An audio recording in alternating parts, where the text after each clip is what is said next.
So I think it's not uncommon for a lot of us to have to cook, at least on a general scale. Maybe you're not cooking gourmet foods. Maybe your cooking is at least like ramen, instant noodles, things of that nature, whatever it may be. We all have some things that we cook. But there are times where you have to sometimes cook a meal that's a little bit larger than you were expecting. I don't know what maybe is the biggest meal that you've cooked for. Perhaps you cooked for a bunch of people at VBS yesterday. We thank you for that. Maybe you just cook a large family dinner, perhaps it's your biggest kind of group. Or maybe there's some kind of birthday or anniversary party that somebody's asked you to kind of help prepare for. And again, it's a different kind of mindset you have to be in, right? Cooking for yourself, or even just your family versus cooking for 20, 30, 40, 50 people. Again, a whole lot of different things get involved when you get to that point. I think for me, the largest group that I can remember cooking for, again, maybe there was another one, but the largest that I remember cooking for was for a college retreat that I was involved in.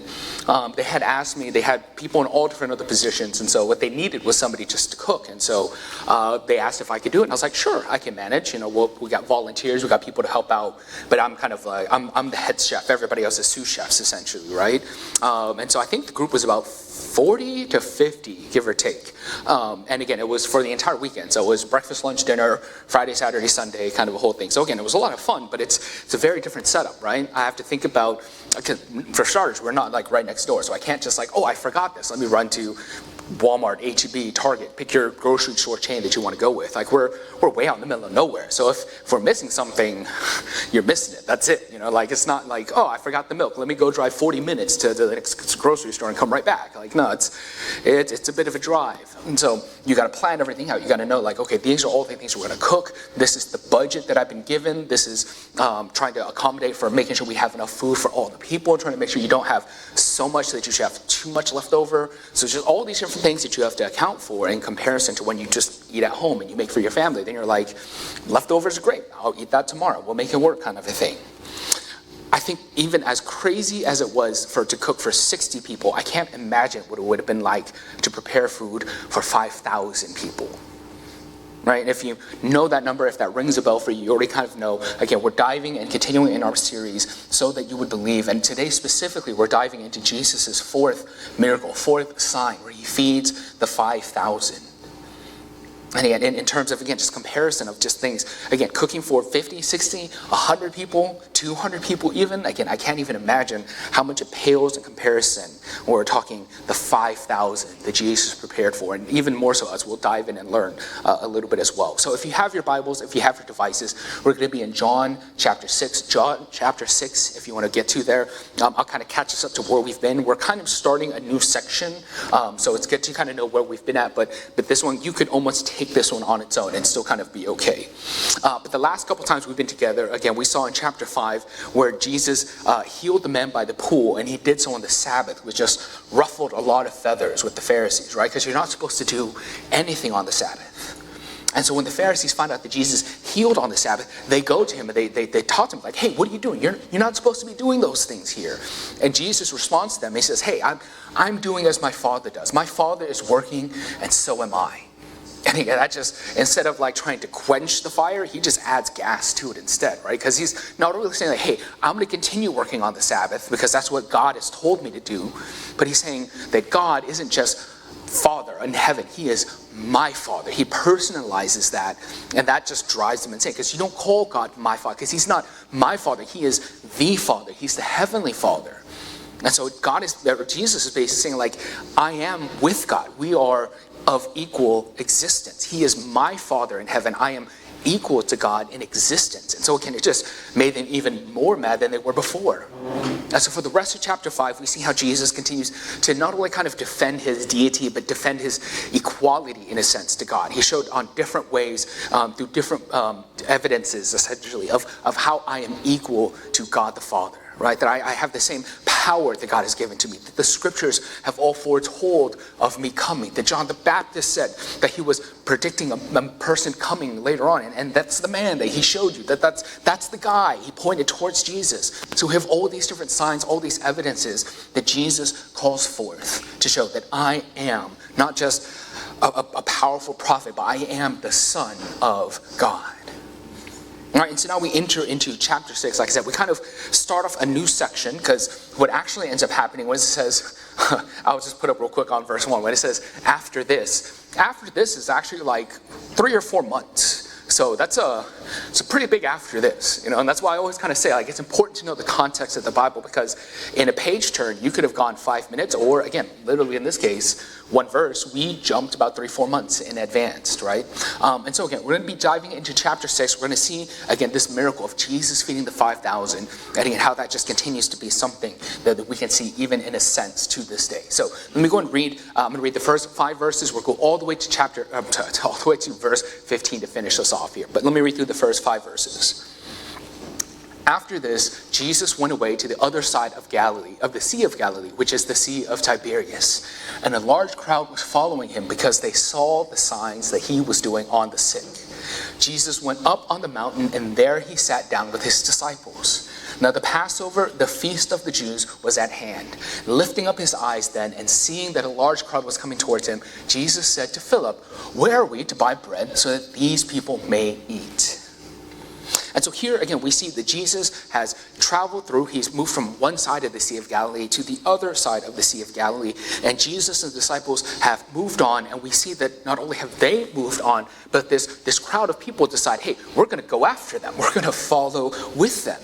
This reminds me of like those groupies, essentially, right? If you've got like a really popular band, or even sometimes like popular comedians or popular show artists and things like that nature, and people will like tour hop with them, right? I don't know how often they still drive on buses now compared to flights or things of that nature. I think it just depends on the tour and where they're going. But like people used to, the bus would move the band from one city to the next city, and groupies would just follow the tour bus and go from show to show to show. That's basically what these people are doing. They're seeing Jesus do these miracles. They're seeing Jesus teach in a way that they've never seen before. And they're like, I'm going to keep following this guy. So they see Jesus and his disciples go, and they're like, we're going to go with him. He's getting on a boat. Let's get on a boat. He's going to the other side. We're going to go wherever Jesus goes. And then in verse 3, we read that Jesus and the disciples, they went up on the mountain to sit by. Now, what's unique to this story, in particular, this miracle, really, is that this is kind of aside from the resurrection, this is the only miracle that exists in all 4 gospel accounts. Right? Matthew, Mark, Luke, and John all have the feeding of the 5,000. And so compared to any other miracle, we have the most information about this, the most different perspectives about this particular miracle. And in Matthew's gospel, when he starts off and he talks of this miracle, he says right before they get in the boat to go to the mountainside, what Jesus just finds out is that his cousin, John the Baptist, was beheaded for believing in Jesus, for not recanting his faith. All right, so Jesus hears that his cousin, the person who came and said, this is the guy that we've been waiting for. This is the Messiah that you should be following. That guy, his cousin, he just found out just died. And so Jesus and the disciples are going away. They're going to this mountainside. They're trying to take a retreat. They're trying to take a time out. Just so like, hey, let's recoup. Let's recover a little bit. Let's settle ourselves. Let's take time. Again, even probably just like to mourn John the Baptist before we continue on in ministry. And then we hear all of a sudden, we read that Jesus sees all these people coming to him. Right? He lifts his eyes and he sees there's a large crowd of people coming with him. And I think it's in Matthew and I think it's in Luke. Both of them say that when Jesus saw the crowd, he had compassion.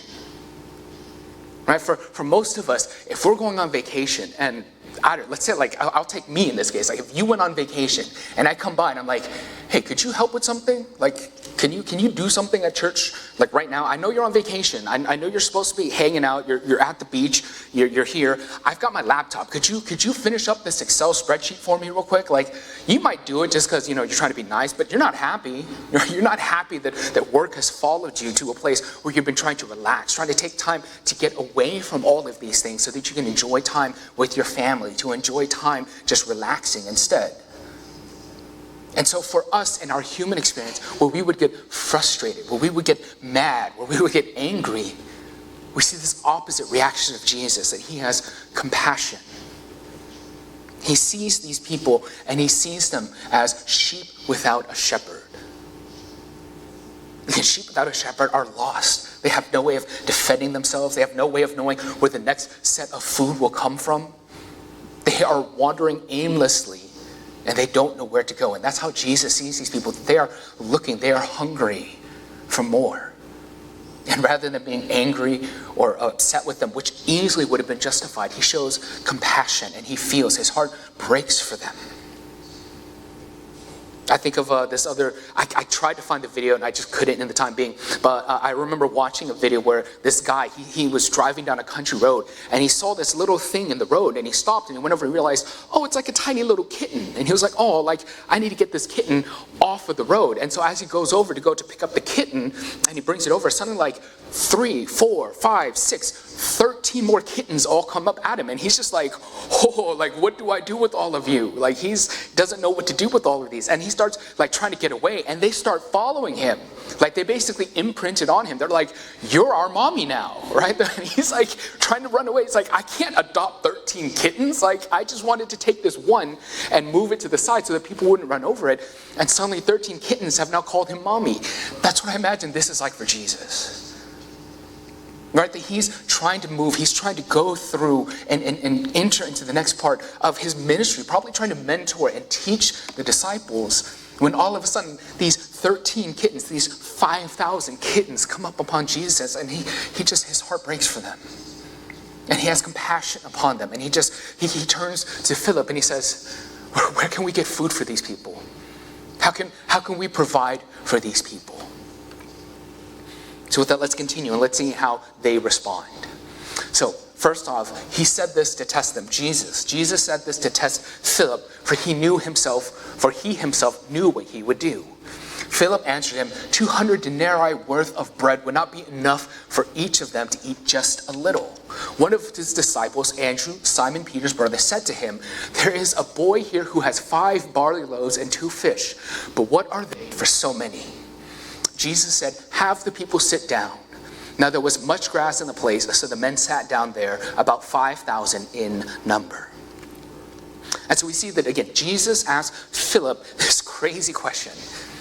Hey, we have all these people here. How are we going to feed them? And Philip is like, do you not see, like, we're not exactly like rolling in dough here. We're not like the richest of people. Like a bunch of us are fishermen. We have a tax collector, but he's repented. So he's not getting that money. He's not getting that bank anymore. He left that life behind. So how are we going to feed all these people? He even quotes and he specifies here that 200 denarii wouldn't be enough just to even give them a little bit of food. Just a little bit of food. Again, a denarii in those days, that would have been like if you worked 1 day's labor. Your boss would say, here is 1 denarii. Right? And so if we wanted just to take the bare minimum, right? And let's go on the low side, because you don't know how much money they would have been gotten paid in general. But let's say here in the US, the minimum wage is $7.25 an hour. All right, so if you took $7.25 an hour, multiply that, let's say you worked an 8-hour workday, you would get paid $58 for that day, basically. And so if you took that, multiplied that by 200, right? So if 1 denarii, I don't usually do this much math, but again, this is kind of where we're at. But you have 1 denarii that's worth $58. And Philip is saying 200 denarii wouldn't even be enough to pay for appetizers for this group. All right, so that equates up to about $11,600. So Philip is saying like, hey, like let's just round up and say 12,000. He's like, $12,000 isn't even going to begin to feed these people. Like, how are we supposed to take care of these 5,000 people? And you can even break that number down too, because again, as that number says, there were about 5,000 men. And again, I don't want to get into the Greek because it doesn't really help us in this situation, but that word men wasn't just like men individually. This was men as in people. Right? So this is talking more broadly that there are more than just these 5,000. There are 5,000 men who are here, but there are also women and children who are unaccounted for. All right, and so again, when we're looking at this, scholars estimate wild numbers here because we don't know exactly how many it would have been. But on the super conservative side, easily they would have said 12,000 is easily a number that we could have hit here. We're feeding 12,000 people here. On the high side, some will argue that you could even hit 20 or 25,000. It just depends how many kids are we looking at, basically. That's really the game changer right there. But let's take 12,000 to 20,000 people. That's the range of people that we're looking at being fed in this moment. And so it makes sense. Again, we'll take that low number. If you're looking at feeding 12,000 people, if you got $12,000, that's $1 each for appetizers. There's nowhere you're going to find appetizers unless you're going to like a Tex-Mex place and they give you free chips. That's your appetizer. That's basically it. If all you have is $1, there's no way you're paying for appetizers for 12,000 people. And that's what Philip is saying here. It's like, Jesus, we don't have enough just to pay for the beginning part. How do you want us to pay for the entree? What are we supposed to do with this here? I love that Jesus even says this question, and he hints at this, and we'll dig into this in just a little bit more, but he hints at this, that he asks him this question, that knowing that he already knew the answer. He already knew what he was going to do. But let's continue breaking this down, right? So we see that he says that they don't have enough money, they don't have the means, they don't have a budget to work off of, because again, they didn't plan for this. All right, it's not like in comparison to the college retreat I mentioned. I was able to go to the grocery store. I was able to think through, okay, on this day, on this meal, I'm going to make this. And so I need these ingredients, these things. And on this day, and so forth. I was able to plan all that out. These guys are here in the wilderness. They're on the mountain. There's no grocery store in the mountain. There's no time for them to like, okay, well, let's meal prep. Let's go and start doing like things to get ready for dinner. No, these 12,000 people are here, and Jesus is like, feed them. And all they say is, hey, there's a kid who's got 5 loaves of bread, and he's got 2 fish. And they're like, well, we'll make it work. All right, that's what Jesus basically says. Bring those to me. I like 2 things. One, that the only person who prepared food is a kid. Right? Like, no adult thought like, hey, we're following Jesus. Maybe we should pack a lunch. Like, the only person who was wise enough to think like, I should bring some food is the little kid. And on top of that, he brings 5 loaves and 2 fish, which kind of would be, I'll make up this way of saying it. It's kind of like his own Lunchable, essentially, right? He's got his crackers, cheese, and meat. He's good to go. He's happy. And I like, again, I'm not trying, but Jesus is like, give me that Lunchable, right? He's like, he takes that 5 loaves and he takes that fish and he's going to do something miraculous with it, right? And so let's see again, let's continue to look through and see what it is that Jesus does with this. So in verse 11, Jesus then took the loaves, and when he had given thanks, he distributed them to those who were seated. So also the fish, as much as they wanted. And when they had eaten their fill, he told his disciples, gather up the leftover fragments, that nothing may be lost. So they gathered them up and filled 12 baskets with fragments from the 5 barley loaves left by those who had eaten. When the people saw the sign when they saw the sign that he had done, they said, this is indeed the prophet who has come into the world.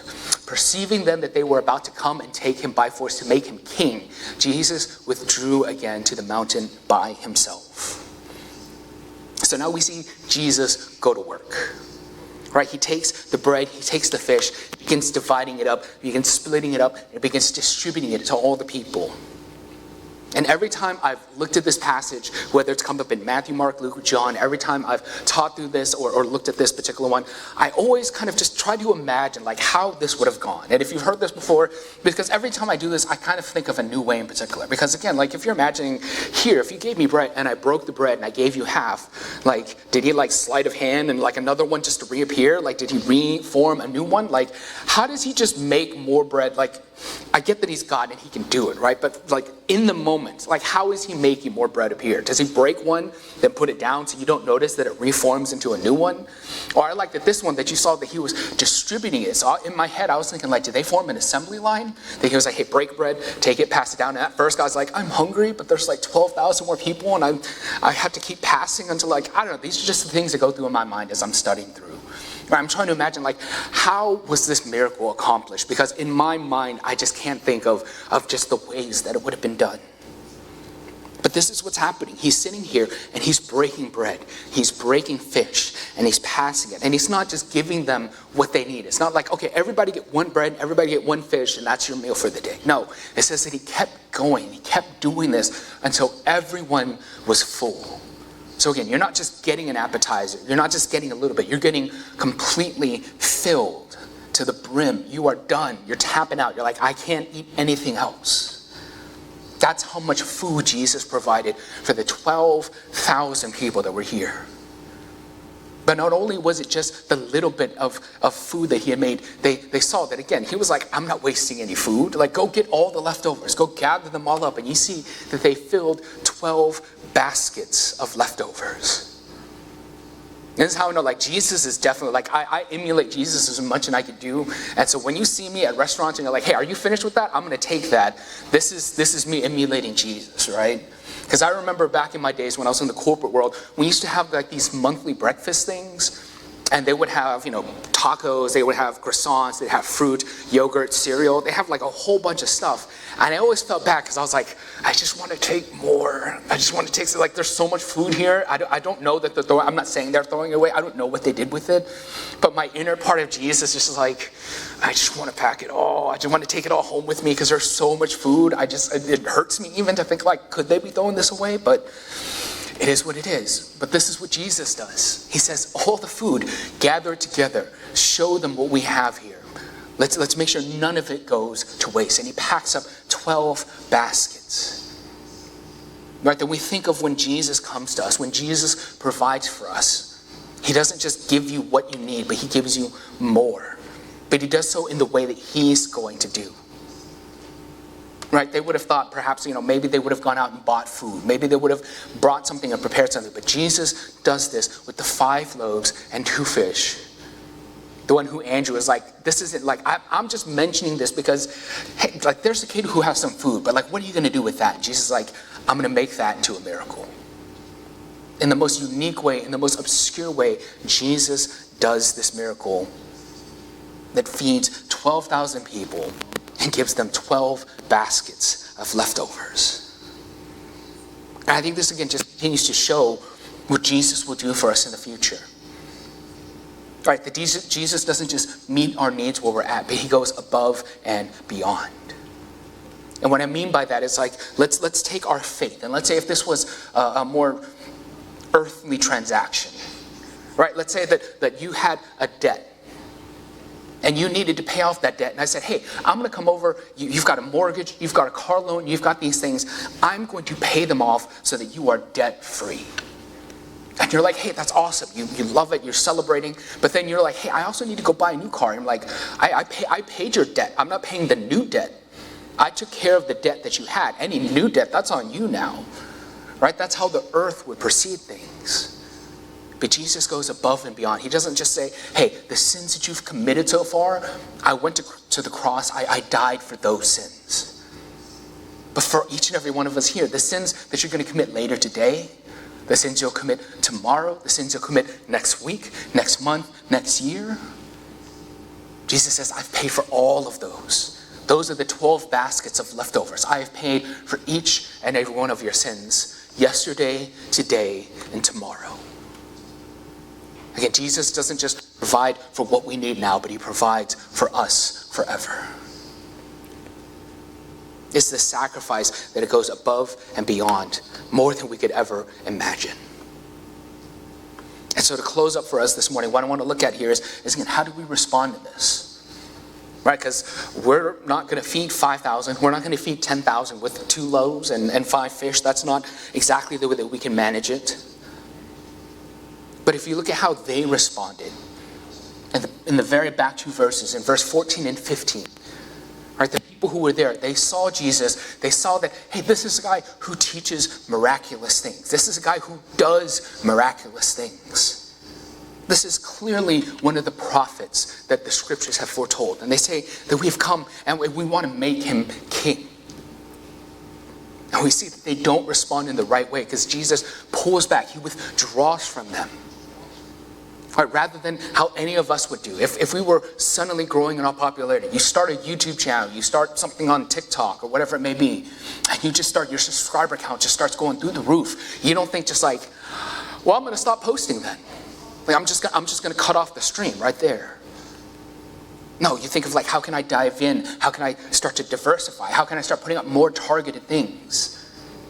Jesus here is becoming more and more popular to the point where like, let's make this guy our king. Let's put him in the highest position we could come up with. And Jesus retreats. He pulls back because he knows this is not the way that my Father instructed me to do things. Because when you look at their hearts and you look at the way that they responded to Jesus, they wanted to make Jesus king because of what he was doing. They saw the physical things that they were being provided. They saw teaching like that they had never seen. And they saw somebody giving them food in a way that they had never been given food. And they're like, this is a guy who can provide for us. When Jesus is saying, I came here not just to feed you physically, but to feed you spiritually. I came here to save your souls. And so they responded in the wrong way of looking at just what Jesus could do for them physically and not what he could do for them spiritually. And so this morning, I think for us, we respond to Jesus, not in the way of just looking at what can he do for us right now, but we look at what he has done for us forever. That if you're here and you haven't placed your faith in him, that if you're here and you're still on the fence of, is this the person that I want to trust with everything that I am? If you're here and you're still debating, is this the right person? Is there another path? Is there something else? Again, those questions are all okay. We love to spend time diving into those questions with you and chatting and answering those to the best of our abilities and seeing where Jesus answers those questions for you even. But I think the right way that we respond to Jesus is to put our hope, our trust, and our faith in him. Not that he would just provide for us today, but again, that he has provided for us for all eternity. That again, in this moment, we might suffer through things. We just went through a hurricane, right? It's not like, oh, you're a faithful believer now, the hurricane just goes around you. No, we go through the storms. We will suffer through things. But it's not the storm that we live in now, but the hope that we have in the future. So if you haven't placed your faith, if you haven't seen that hope for yourself, then I invite you to do so. Whether you want to do so here, I'll be up front after during the next song. I'd love to, again, just have conversation with you. I'll be here after service if you want to just have a one-on-one, whatever it may be. And yeah, but take this opportunity to take your next steps with Christ. Continue to see what that journey of entering into him would be.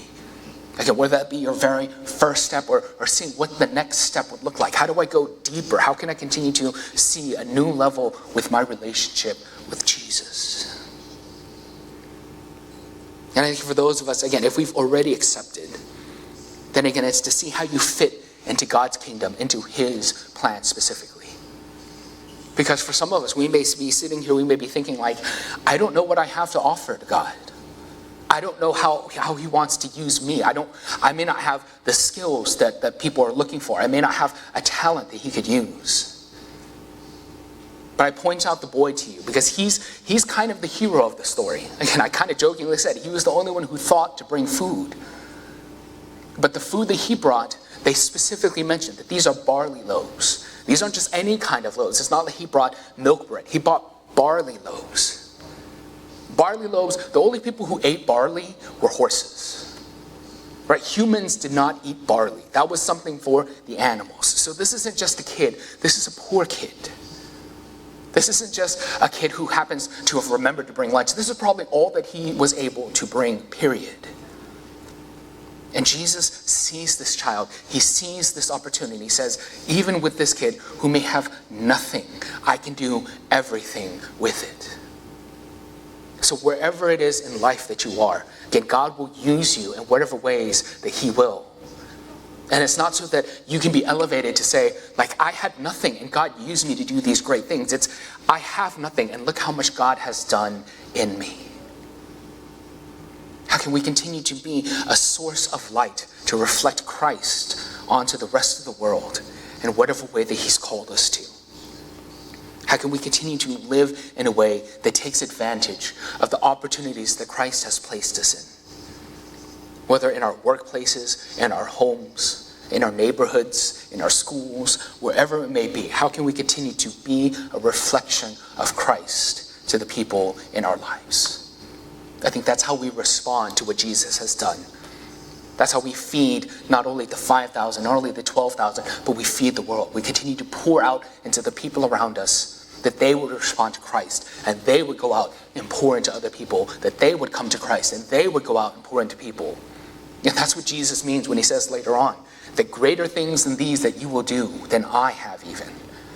And it's not about that we're going to do greater miracles, that we're going to feed more people. Maybe you do feed more people in your own physical way. But it's doing greater things. It's attracting greater numbers than Christ. One thing that we have the time, we have the opportunity, we have the means, that we can reach out to people and show them who Christ is. That we are able to reach out to more people than Christ was in that time. That we can do greater things in reaching out the gospel, sharing that, and making his name known. So let us continue to take our next steps with him, whether your first step or whether your fifth step, and continue to find ways that we can reflect Christ, to make his name known, and to give him the glory that he deserves. So with that, let me pray for us, and again, we'll respond in song here this morning. Father, again, we thank you just for feeding us, for providing for us, for being the good God that you have been. And we pray, God, that as we go through, would you, again, just give us boldness, give us courage. Allow us just to continue to have these opportunities to make your name known everywhere that we go. And God, we pray that as we continue through our days, allow us just to continue to reflect on the magical, the wonderful, the incredible things that you do here. That we can't understand how this miracle would have been performed. But that's not the miracle. It's the fact that you have sent your son to die on the cross. That all these things, all these signs that we see point to you. Point to Jesus being the Son of God. And that the Son of God gave up his life so that we would be reunited with God the Father. Continue to make that known to us and allow us to take that message and share it with the rest of the world. And so God, we thank you for this opportunity. We thank you for this time. We pray, God, that you would just continue to grow within each of us, that you would increase and we would decrease. So we thank you for that. We love you. And we pray these all in Jesus' name. Amen.